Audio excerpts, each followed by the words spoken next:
So in this lesson, I'm going to show you how to draw the stochastic indicator using RSI values instead of price data. So this is a continuation from the stochastic and RSI lesson. I'll leave a link to that video under this video if you haven't seen that yet. And thank you, Raymond, for asking this question. Let's get into the lesson. So if I open up the source code to this script, if you watched that previous video, this should all look familiar to you. So before we begin, I just noticed here that the overbought and oversold levels, if I zoom right in here, you can see that they're actually drawing over the top of our stochastic and RSI drawings.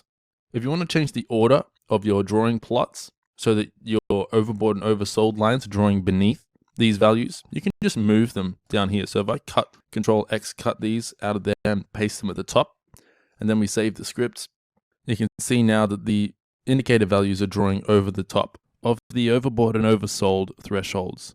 But anyway, that's just a tidbit of information for you. Let's get into this lesson. So what we're going to do here, it's pretty easy actually to change the stochastic to calculate based on RSI data. All we need to do is change our price data variables to reference the RSI.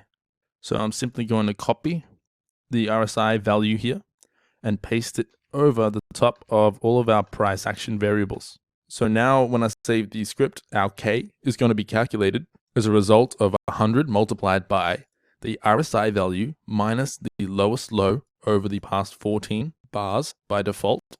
You can change this in the settings menu. And then it's going to be divided by the highest RSI value over that same look back period minus the lowest RSI value over that look back period.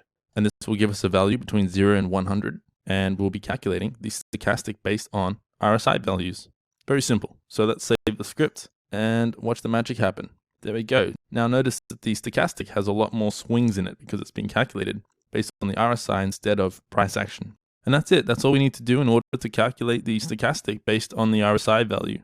So that's it for this lesson. I'll see you in the next one.